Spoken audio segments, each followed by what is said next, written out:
Chicken Dinner, Joe Ostrowski, Sam Panayotovich with you. And we wanted to make sure that we got you guys a standalone preview, really breaking things down from Monday. It's been a busy week with, of course, the NFL divisional round coming up. But we want to bring in one of our regulars, our guy, Michael Felder, here to talk about, of course, Indiana, Miami, and a few other things involving the NFL and teams that are going to be playing this weekend. Check out Michael on X at In the Bleachers. Also his Substack, itsfelder.substack.com. And Michael, let's start with this. I want to give you a hearty congratulations because this time of year, me and Sam did this 2 weeks ago now. We go on the air and we talk about how fat we got in the month of December. Yeah. Sam went up 7 lbs. I went up 5 while working out just about every day. So imagine if I was traveling like Sam was and not working out, how ugly it would have been. But you had a successful last month or so, right? Tell us how you dropped some poundage and how much and how'd you do it?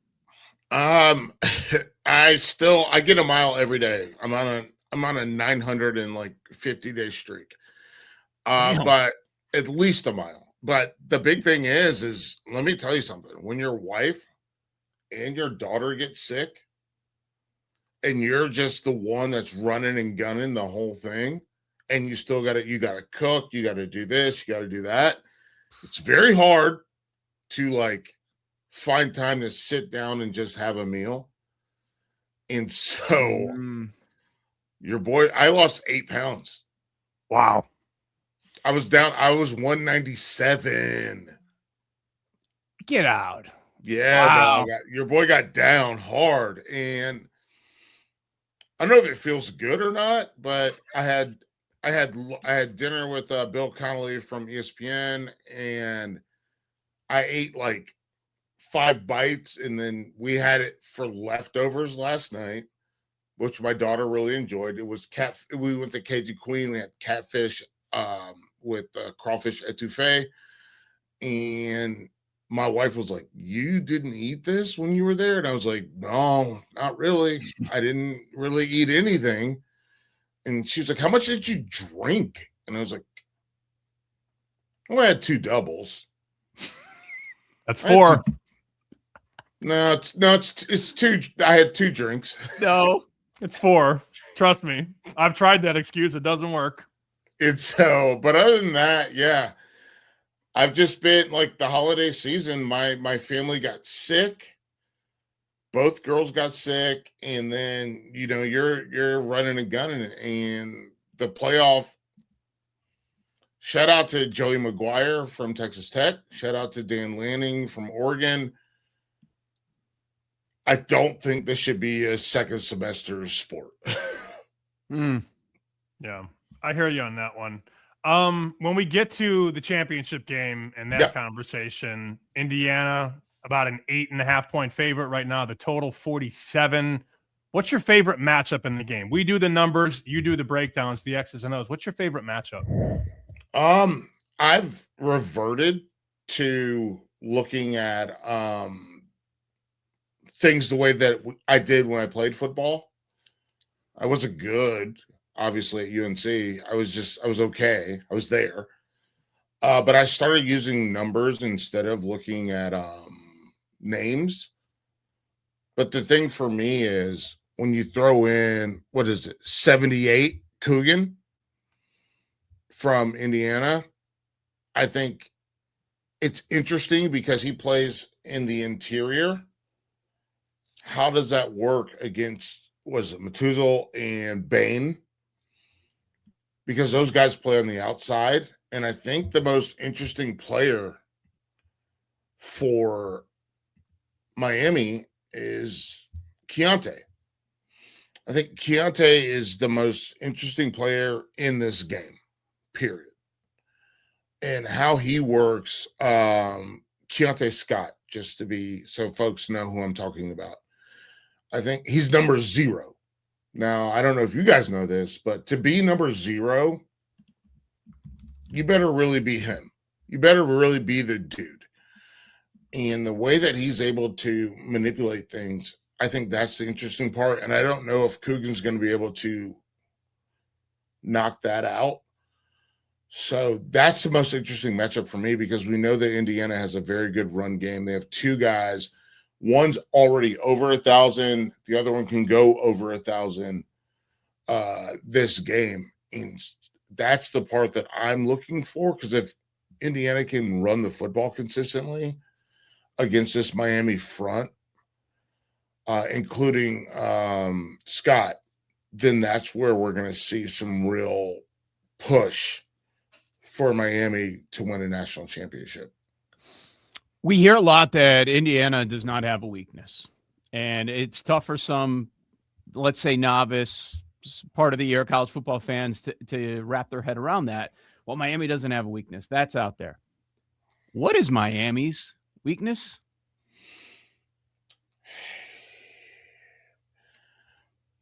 I mean, we saw a little bit of it. Their downfield passing game is what I would call a weakness. I'll be honest, I think Carson Beck is a weakness. He had his best game last week, but go 2 weeks before. You guys got the numbers in front of you, right? Yep.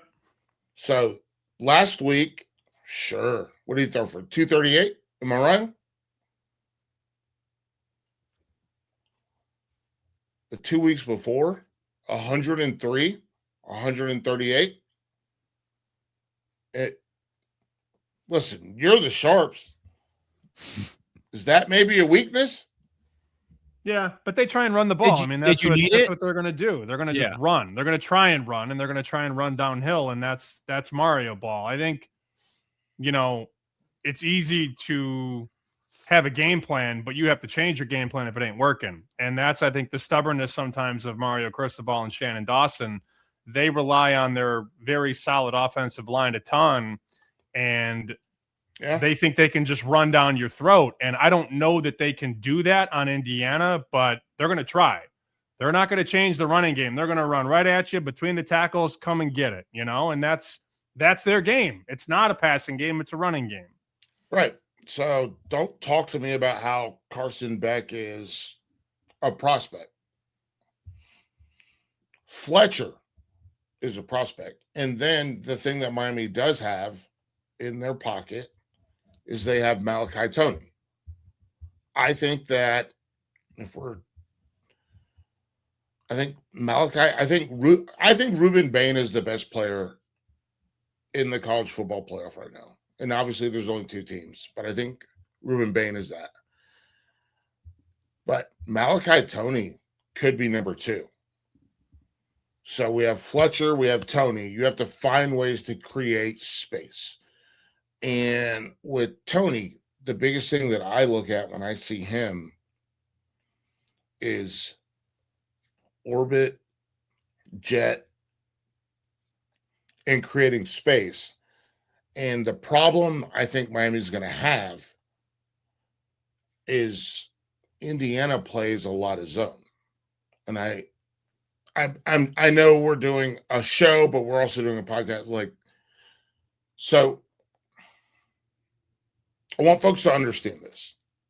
When you play zone, look, I see this smile on Sammy's face. When you play zone and you're on defense, you play zone. You got 22 eyeballs that are watching everything. When you play man, those eyeballs go this way and those eyeballs go that way. But when you play zone, you got 22 looking.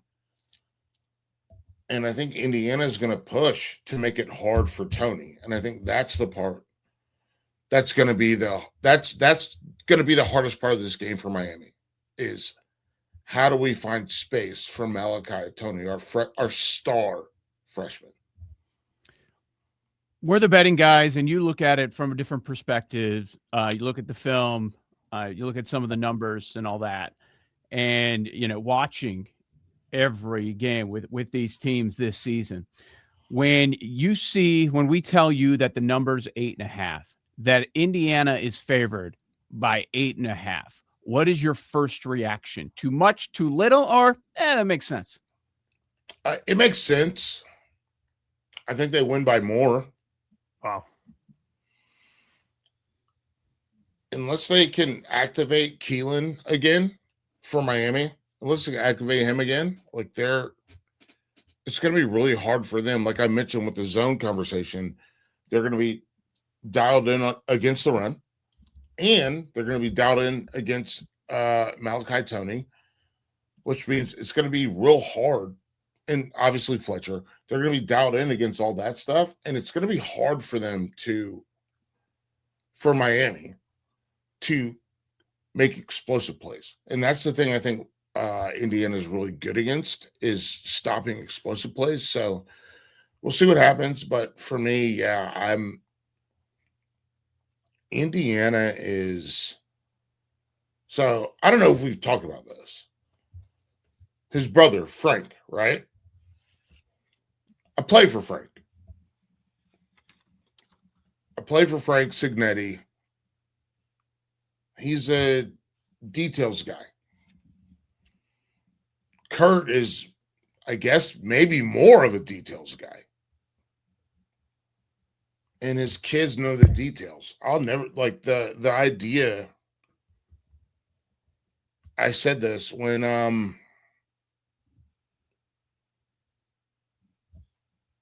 said if they beat Alabama, they're going to win.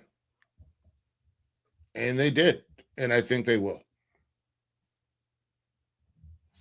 And they beat the wheels off of Oregon. Mm-hmm. Yeah, and the wise guys bet Oregon in that game. You're seeing Indiana morph into this public team now, and that's okay. I mean, it happened in 19. I told the story on last show when I was betting LSU before they got cool. Yeah. Before everybody had a yo-yo, I had a yo-yo. And then everybody had a yo-yo and was telling me how great LSU was. And by that point, it was too late. The market just couldn't catch up. And the wise guys were betting against LSU down the stretch, and they got torqued because LSU covered basically every game down the stretch. I get similar vibes. Not a similar team, but a similar freight train. And now, sportsbooks are telling Joe and I, well, 7 or 8 of every 10 bets are on Indiana. But I get deja vu. Like, as much as I want to bet Miami, I'm very timid at the worst case scenario. Miami is, look, I will say this, and I want to continue to say it. Roddy Jones said Miami can win a national championship this year. Roddy and I are friends, and I didn't believe him, but they're here, right? Mm-hmm. They're here now. So you have to deal with that. But the reality of it is I think that Indiana is a machine. And I think they were built to be a machine. And obviously bringing in the transfers, but also managing how people act and react. And the way that Fernando Mendoza, I'll never forget this, and this is something, and maybe this is just a football player thing, you guys tell me, but he said, I look at how hard all those guys work, talking about his offensive line, wide receivers, the defense. He's like, I always have to get up. I always have to get up. And I was like, that's a football player. Mm-hmm. Because it reminds me of, and I'm not equating him to Tom Brady, but he's realizing that he wears a red jersey at practice, right? He's like, these guys get hit every day, all the time. And I think that mentality goes a long way. And I think players pick up on it. And so it's a hard time. And again, like I told you guys, I started going back to numbers. But if you look at 46, you look at 6, you look at 4 for Indiana, those guys they're hunters. Those are gun dogs. I don't know if you guys know what that means, but do you guys know what that means? Like, I have a pretty good idea. Yeah. Like, those are gun dogs. And as soon as you hit it, they're going to go get it. Mm-hmm. And that snap reaction from them is what I love. They're going to go bring you back. They're going to go, listen, You're going to eat good that night. Especially if you're cooking. All right, let's talk some other numbers. What about the final score? You believe Indiana is going to cover this point spread. So I'm assuming it's by at least double digits. Mm-hmm. How far into double digits? What's the score that comes to mind? Oh my God. I did this I was doing college sports now, and Steven asked me to do, I think I said 37-20. Oh, wow. You're way over 47. Wait. Indiana's going to drop a 40 piece on them. I look, that's the number that I have. I'm not going to give you guys a different number than I gave him. Are you double checking your math right now? That's what I'm doing. Can we see it? Thank you. Texas Instruments. Let's go. Yeah. I think I said 37-20. 20. Woo, man. If I'm wrong, I'm wrong. Can I say this? Yes. I think Indiana wins, but I'd like for Miami to win so they can kind of go. Do you like Michael Irvin? You want to see that? No, I don't need to see his abs anymore. I'm saying I want them to stop. I need them to stop. But the problem is they're probably not going to stop. If they win, they're going to be like, we're back. The U's back. Mm-hmm. But I'm also like, I think Indiana's going to beat you. But I do need you guys to not. This can't be the thing that I have to deal with. But it's also good for the ACC if they win. So that's good. Mm-hmm. Yeah, see, I think Miami's going to do everything in their power to just try. And again, it's one thing to try. It's another thing to execute. I try a lot. Yeah, for sure. I think Miami wants to win like the Mike Vrabel Titans with Derrick Henry. They want to win 20-17. Again, yes. Trying and executing much different things. But Miami's got to protect the ball. They've got to basically avoid the penalties that they found themselves making last game. I mean, they were it was 3rd and 3, and now it's 3rd and 13 or 3rd and 8. They got to avoid that, and they've got to win the TOP. If they don't have the ball for 40 minutes, I don't think they're going to win. I agree. I totally agree with that. Time of possession, just keeping them off the field. The Indiana offense off the field is critical for them. But I also think that Indiana's going to get off the field on 3rd down. Indiana's defense will get off the field on 3rd down. That's undeniable. Mm-hmm. So let's look past the game a little bit. Just your first reaction thoughts, because we got some news this week. We've got a surprising decision to many that Dante Moore stays when he was being looked at as the number 2 pick in the draft. Ty Simpson is going in, and this quarterback that we're talking about, Mendoza, our world, Michael, is saying he is a lock to go to Vegas. He's a lock to be the number 1 pick. It is minus 8,000. In other words, Chambliss is 30-1 to be the number 1 pick, and Chambliss is the second favorite. So they're saying it's Mendoza going number 1. What are your thoughts on the decisions of those quarterbacks and what you think Mendoza is going to be at the next level? Is it okay to say that we don't have a QB1? Mm-hmm. Yeah. 2 years ago, it looks like we had a great class. Not every year is a great class. Right. It's not. I don't think this class is great. I like Chambliss. Obviously, I like Mendoza. Moore going back to school makes sense. We can throw in Arch Manning as well, who who's going back to school. I'm looking at the date on my watch.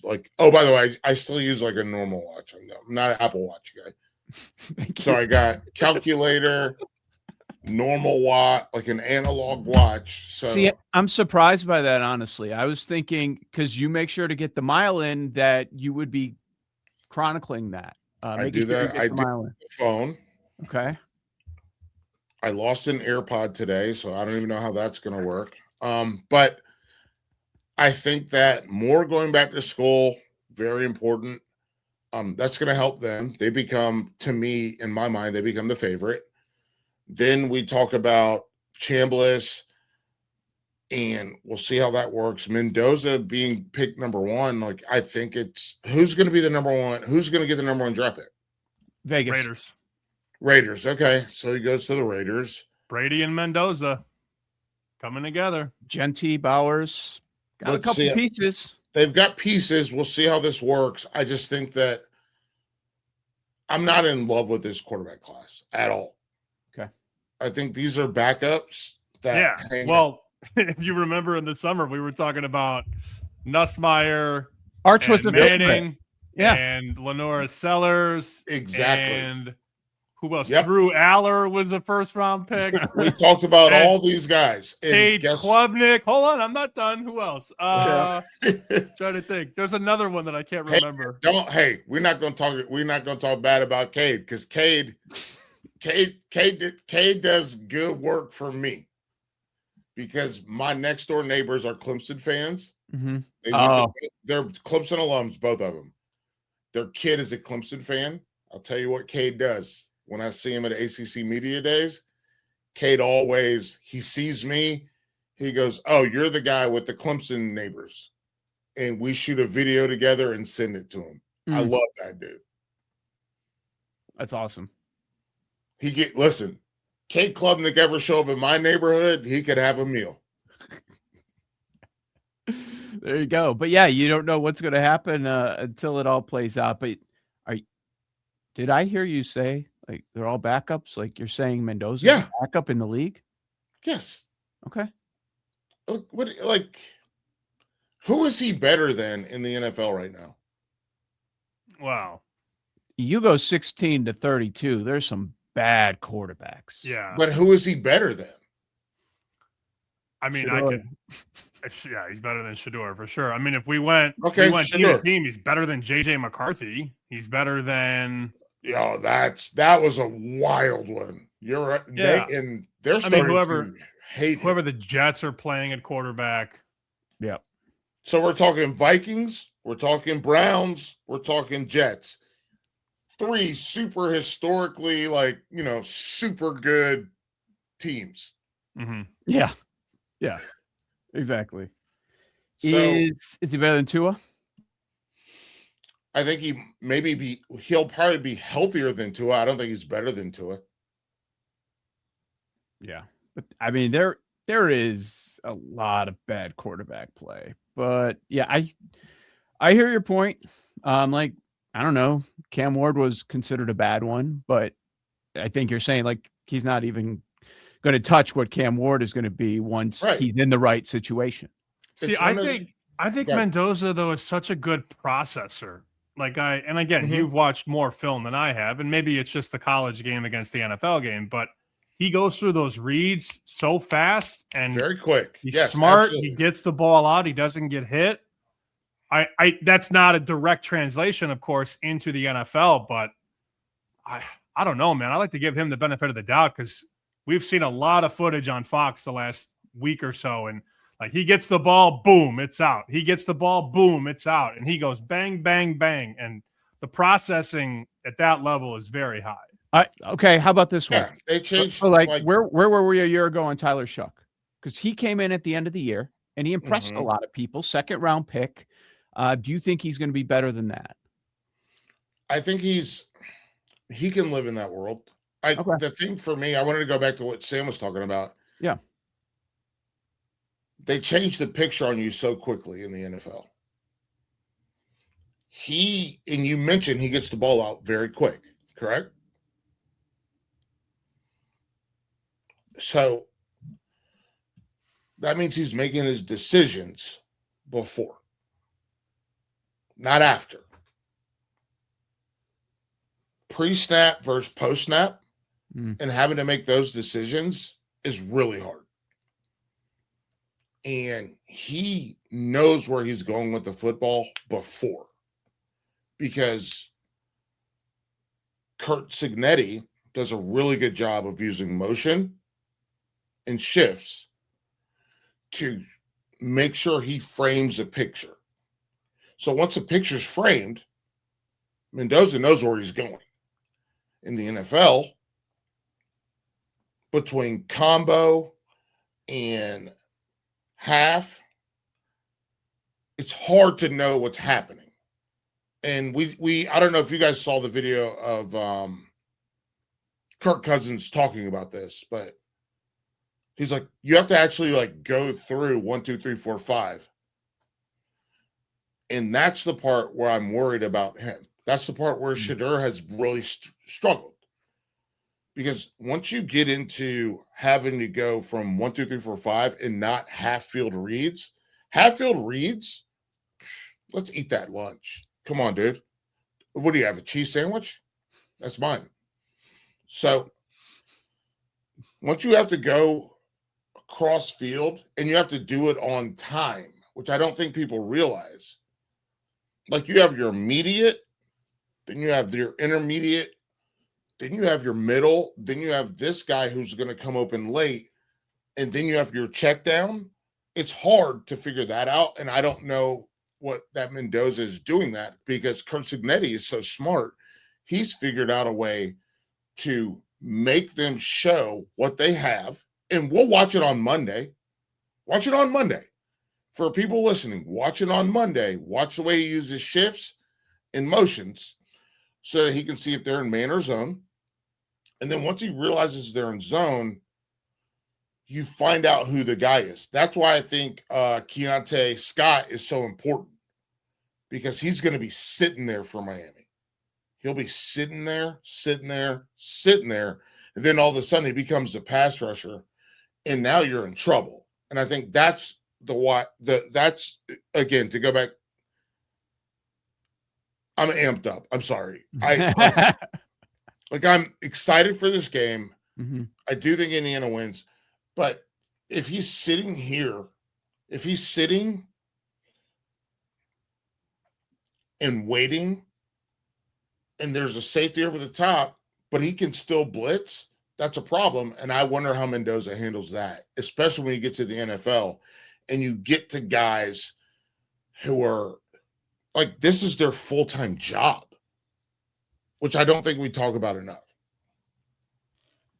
Yep. And when he gets to that next level, whoever this coach is certainly going to matter. And me being here in Chicago, I can't, as you're talking, I'm thinking about what Caleb Williams has said on record.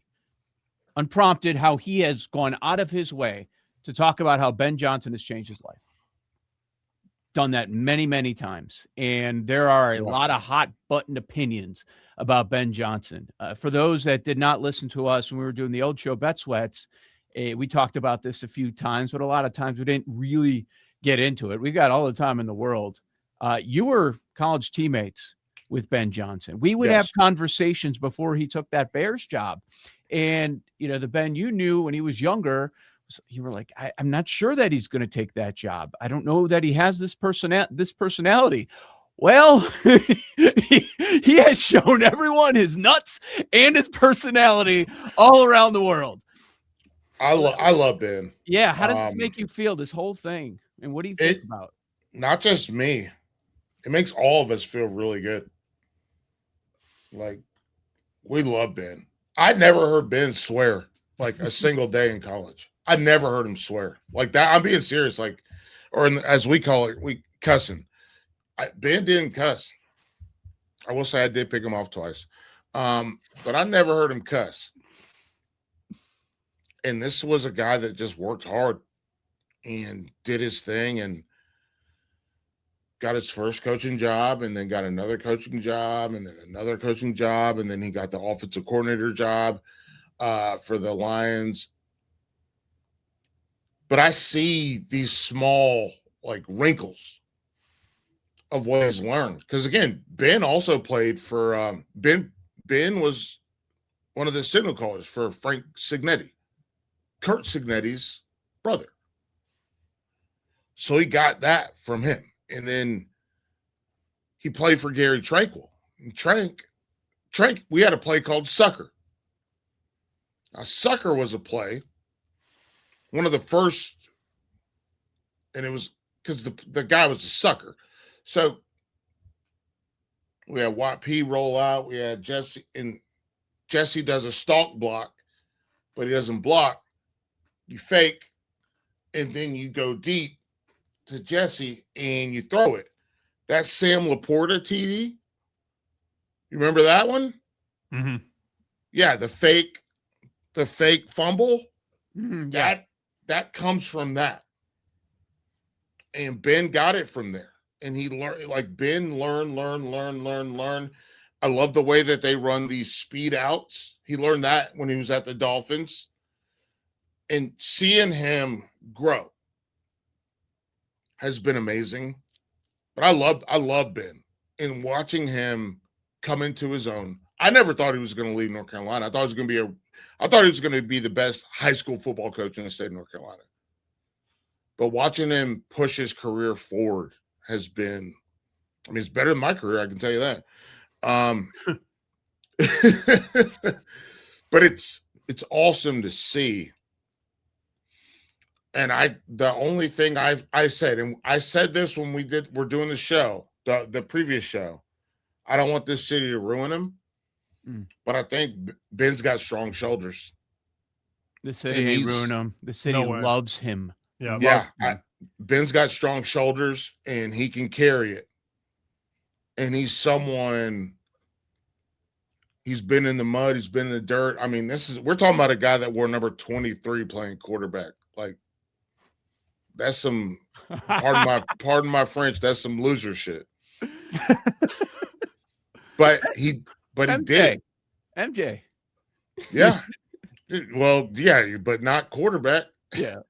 So Ben was good teammate, always has been, good dude. I know if I show up in Chicago and I hit him up, he will be like, yeah, come over. Ben is awesome, and I hate Chicago. I hated when I lived there for 4 years. I don't hate that. No, I'm not talking about hating the Bears. Yeah. Just the whole city. The city. You moved for a reason, right? I moved for a reason. Sam was there. Sam saw me there. Right? Yeah, wearing a fucking Snuggie in the green room. Yeah. And you're so cold, Joe. You always had like a blanket or a Snuggie. No. I was not always so cold. I had that's you're talking about Amina. See? No, all black people don't look alike. Obviously not, because you're a male and Amina's a female. But no, I am rooting for the Chicago Bears. I am rooting for Ben. I want him to win. I want him to go out and do it. And he is such a I don't know that if we had to rank like my team of 130 people at that, and you had to pick the best person, I think Ben's probably at the top of the list.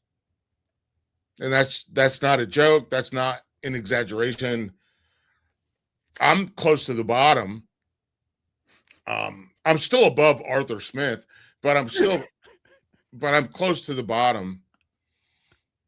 And Ben's earned everything that he's getting, and I hope he gets more.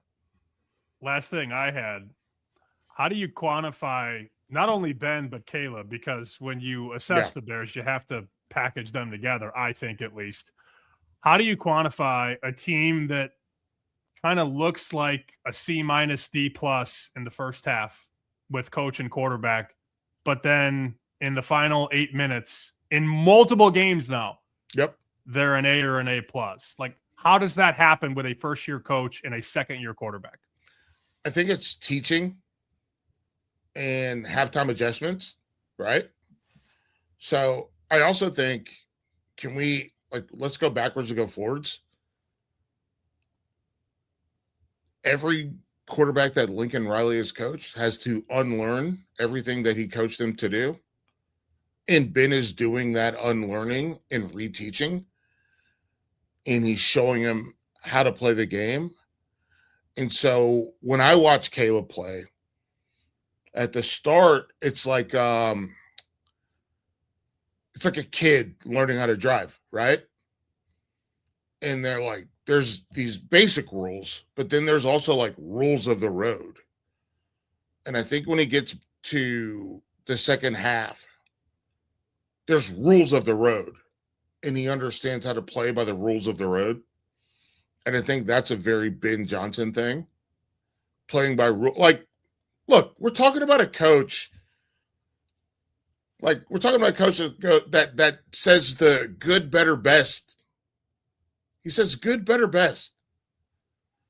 Never stop. Never let it rest until your good is better and your better is best. Like, that's. I'm not calling my friend a cheeseball, but that is like the most elementary school teaching that you can have. But it works. And he is like, Caleb, listen, go out. You can freelance all you want. But let me tell you something, man. And I can tell you this, freelance don't pay the bills. You better go out there and you better get a job. And he puts Caleb in line to have like an actual career. And I think that's the most important thing. And that's why they're good. That's why they find a way to make it work is he's like, you can't just go out there and wing it. Lincoln let you wing it. Mm-hmm. I'm not going to let you wing it. We're going to get it done. And I think reeling him in it's probably been the best thing for Caleb's career and obviously the best things for this Bears season. Michael Felder, an outstanding college football analyst on socials at In the Bleachers. His Substack, it's felder.substack.com. Michael, thank you for the extended visit. Always a lot of fun. And it was great not having to be like, hey, Michael, can you hold on through the commercial break for 5 more minutes? It was good stuff, man. I know the people are going to enjoy it. Appreciate it. Good. I can't believe you hit me with the "we all look alike." That's my line. Yes, I love it. It's so good. Oh, man. Oh, that was good, right? I got you.